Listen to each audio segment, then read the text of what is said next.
Hello les passionnés d'industrie et de RH, nouvel été, nouveau format TRH et tu commences sérieusement à attendre que tout le monde soit en vacances et que tu puisses enfin bosser sur tes sujets. T'as déjà enfilé tes tongs, ça sent la crème solaire à plein nez dans les bureaux, moins de réunions, moins d'urgences, moins de mails. C'est l'accalmie estivale avant de te faire broyer par le mois de septembre. Alors plutôt que d'attendre cet habituel tsunami, je te propose un truc. C'est un cahier de vacances RH. C'est une série audio et vidéo. Et la promesse est simple. Un été pour muscler tes process RH et surtout éviter de te faire broyer à la rentrée. Des épisodes courts et des cas concrets.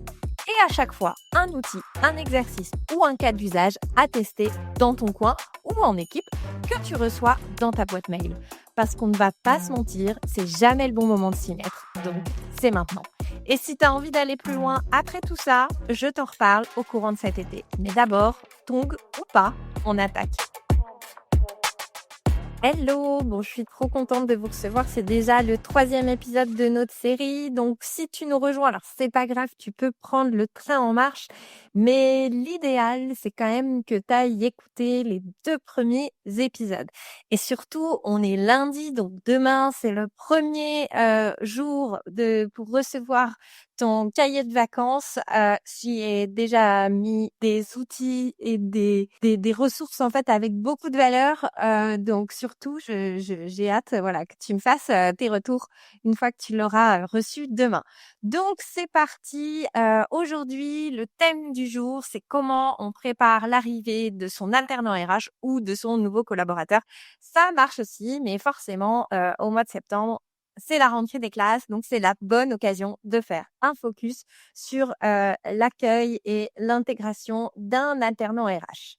Alors voilà, tu l'as recruté au mois de juin, tu t'es dit que c'était un super profil, il ou elle arrive en septembre et tu te dis probablement, bon bah écoute, on verra en septembre, on a un petit peu une vague idée de ce qu'on va lui donner à faire, mais on verra bien. Alors clairement, si tu veux pas cramer 2 mois à le ou la voir patauger dans ton drive ou à répéter 15 fois où sont les grilles d'entretien, où est-ce que je peux trouver telle information, ou bien à improviser l'intégration d'un opérateur ou d'un technicien, tu peux faire 3 choses qui sont assez simples dès maintenant. C'est des choses que vraiment j'ai testées à titre personnel lorsque j'étais manager ou bien que j'ai testé auprès de mes clients. Il y a des choses qui sont simples, qui te nécessitent pas forcément de temps et surtout dans, le cahier de vacances de la semaine prochaine, je t'ai préparé une ressource, vraiment indispensable et qui va te mâcher le travail que tu n'auras plus qu'à compléter. Et je vous t'assure que, c'est ce qu'on appelle le roadbook, il m'a sauvé la vie, plus d'une fois. Alors, c'est parti, on démarre. Alors la première chose, le premier cap à avoir en tête, bah, c'est justement de lui donner une vision claire. Un alternant, bon après, je sais que tu es RH et que forcément je vais un peu enfoncer là-dessus des portes ouvertes, parce que je suis persuadée que tu es très concerné, mais parfois ça fait du bien de répéter des choses simples. Un alternant, c'est pas, une main-d'œuvre entre guillemets, «bonus», tu vois? Mais pourtant, ce que j'observe souvent chez mes clients, c'est que la fiche de poste, elle reste floue, tu vois? Je vois souvent des choses comme, soutien, recrutement et RH opérationnel. Bah, clairement, ça veut rien dire, en fait. Si tu veux, la faire grandir, qu'il ou elle progresse, qu'elle t'apporte, des choses et du bénéfice aussi, la première des choses, c'est de lui donner, une mission qui soit claire et une feuille de route qui soit claire. Alors, je t'explique, je vais te donner un exemple concret qui est, l'exemple le plus récent. Au moment où j'enregistre cet épisode, on est, le 20 mai. Je viens, moi-même dans mon équipe d'intégrer, une freelance en fait en assistante, digitale pour m'aider sur le podcast parce que oui, c'est beaucoup de boulot et du coup, ce que j'ai fait qui est vraiment ultra simple que tu peux faire dès maintenant, c'est que j'ai créé une base de données. Alors moi, je le fais sur Notion et tu peux très bien le faire sur Excel.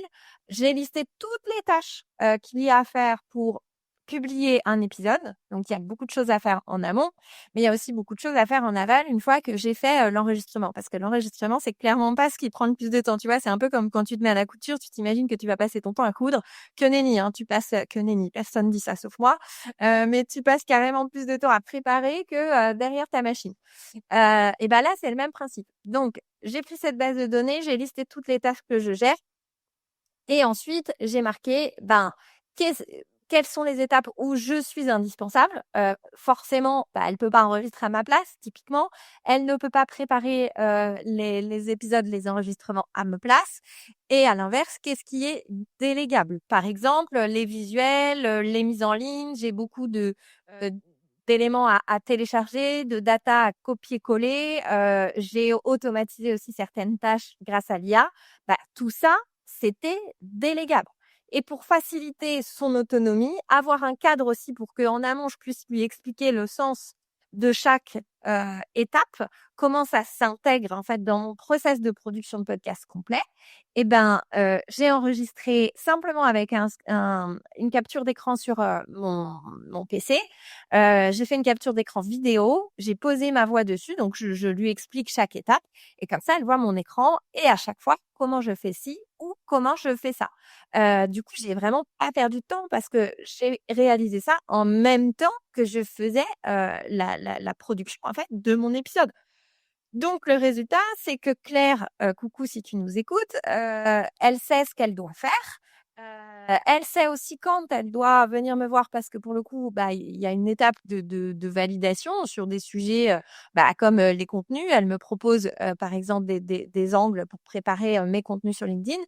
C'est moi qui vais lui dire: «OK, ça je trouve ça intéressant. Par contre ça, j'aimerais bien plutôt que tu mettes ça en valeur» et après c'est moi qui les prépare. Donc voilà, elle sait ce qu'elle doit faire. Elle sait aussi où venir me chercher, quand, elle a pas, les leviers, d'action pour elle-même. Alors si je te parle de ça, c'est parce que, OK, moi c'est adapté à une freelance, donc on travaille en asynchrone et en distanciel, mais clairement, c'est pas parce que ton alternant il est dans le bureau à côté de toi que tu peux pas faire la même chose.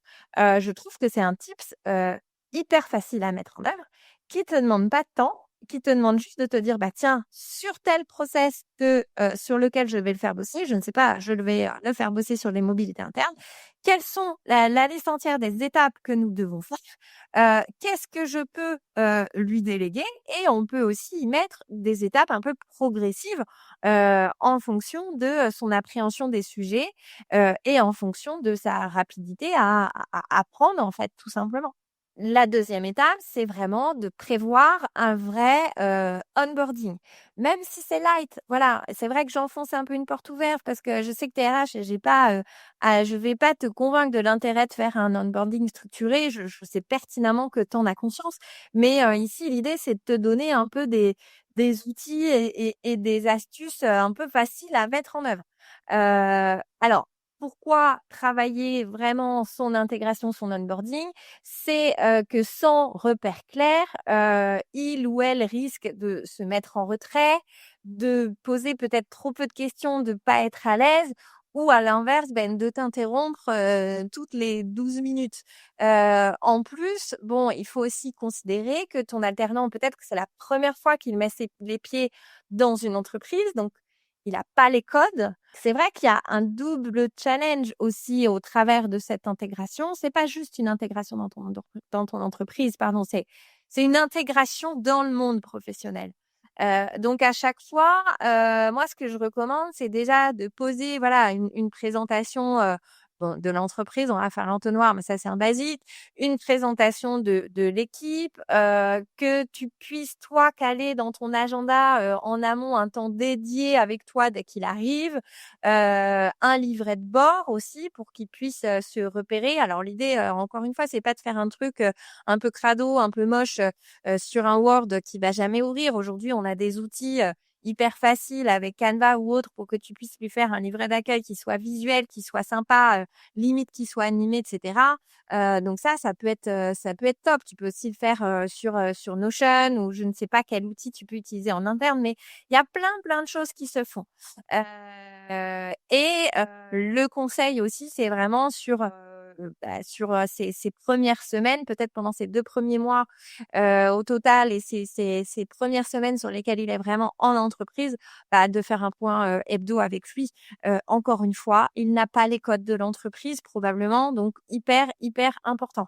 D'ailleurs sur cette étape-là, je t'ai parlé du livret de bord juste avant, c'est exactement ce que je te glisse dans la newsletter, enfin pardon, dans le cahier de vacances que tu recevras mardi prochain. Je t'ai fait le template complet de plusieurs pages qui te prépare tout ça et toi, tu n'auras plus qu'à le compléter afin qu'il ait, voilà, sa feuille de route claire, la présentation de l'équipe claire, les sujets sur lesquels il va bosser, et cetera. Tout est marqué dedans, je te le livre, il est sympa, il est stylisé, il donne envie de le lire. Voilà, franchement, je t'ai carrément pré-mâché le boulot et en faisant ça, tu vas transmettre Heu, en fait, ta culture RH. Tout simplement, tu vas le rassurer aussi parce qu'il va se sentir accueilli, attendu et il va voir que tu as travaillé en amont pour lui, donc ça a un côté aussi, valorisant et c'est une forme de reconnaissance, de dire: «Bah, tu vois, on prend soin, en fait, de t'intégrer et de t'intégrer correctement». Le troisième point, c'est, de créer un cadre qui soit souple, mais cadré quand même.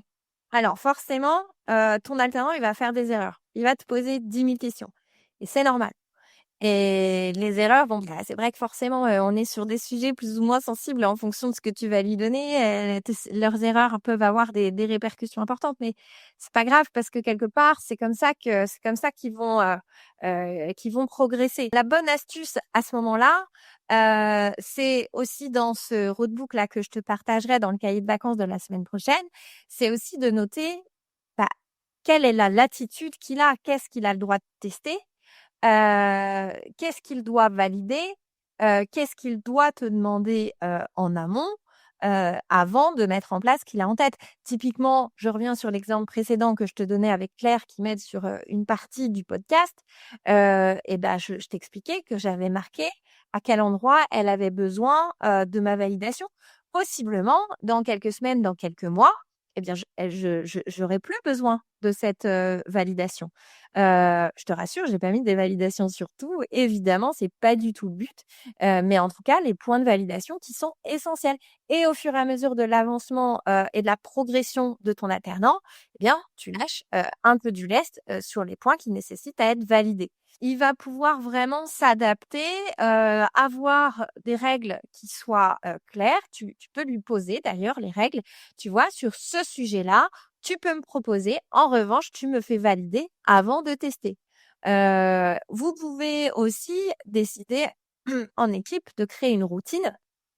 Je sais pas moi, le lundi matin, dire: «Bah, voilà, est-ce qu'il y a des sujets que vous avez envie de tester, de mettre en place?»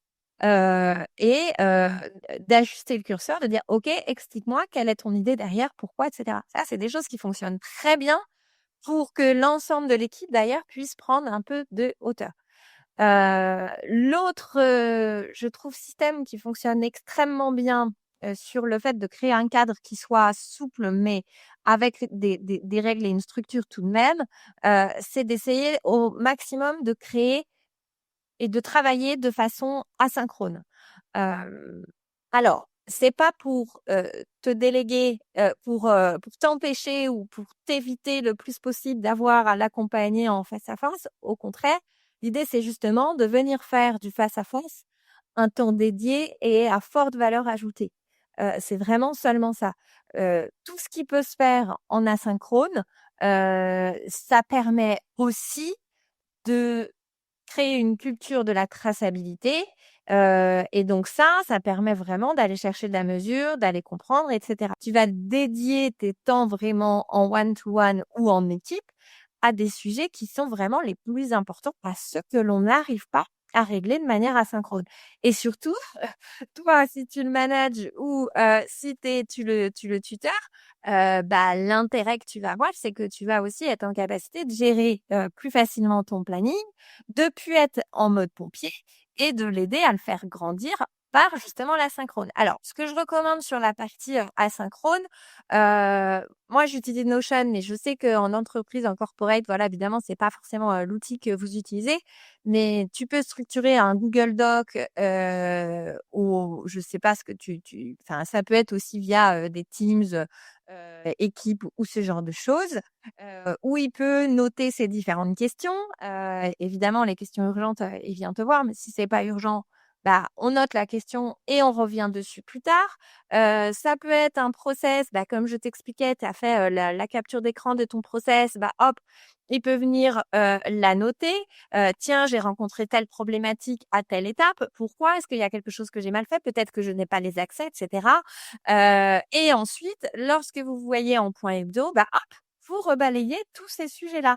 Comme je te l'ai dit, le gros avantage, c'est vraiment, de l'asynchrone, c'est, la traçabilité et de garder du temps de qualité où on se regarde pas dans le blanc des yeux, où on a vraiment des éléments, tangibles pour pouvoir discuter autour de tout ça. Et quand tu traces, ça permet aussi de voir, bah, les points d'amélioration où tu peux itérer, en fait, sur, tes process, faire des tests, réajuster, te dire: «Ah OK, c'est vrai que j'avais calé tel process, mais peut-être pour toi, c'est pas très pratique». Bah, t'inquiète, on va le retravailler ensemble. Est-ce que tu as une idée? Voilà, c'est vraiment ça. Un process n'est pas un process qui fonctionne, qui est bon, n'est pas figé. Maintenant qu'on a, rabattu, ces 3 sujets, pour t'aider à intégrer ton alternant, comme je te le disais en intro, je t'ai préparé, vraiment une ressource spéciale. J'y ai mis tellement, d'infos et tellement d'outils que je t'avoue que j'avais même hésité à le mettre en version gratuite parce que souvent c'est vraiment quelque chose que je déploie pour, mes clients. C'est ce qu'on appelle un roadbook. Donc dedans tu vas y retrouver en fait des outils simples et actionnables pour poser les bases dès maintenant et gagner du temps au mois de septembre. Donc, concrètement, tu as quoi? Tu as une checklist de préparation pour ne rien oublier, un modèle de livret d'accueil forcément allégé mais complet, que tu pourras d'ailleurs rajouter des éléments et surtout, bah, mettre, toi le cadre de ce que vous vivez à l'intérieur. Un canevas de missions, de projets et aussi un tableau pour tracer ces questions. Tu as ensuite un plan d'intégration semaine par semaine que tu pourras adapter et un modèle de débrief, de feedback que vous pourrez utiliser tout au long de, sa, progression. Donc tu télécharges, ici, tu as l'accès en fait au cahier de vacances, dans la description du podcast. Et voilà, c'est tout pour aujourd'hui. Bon, t'as écouté, t'as pas mal cogité. Maintenant, il est temps de passer à l'action. Et déjà, bravo parce que t'as officiellement avancé sans même t'en rendre compte. Alors, on se retrouve jeudi pour un nouvel épisode, une nouvelle thématique ou alors même mardi directement dans ta boîte mail. Et toujours court, toujours concret, toujours plus utile. Je te dis à très vite et garde tes tongs pas trop loin pour quand même profiter de ton été. Allez, bye!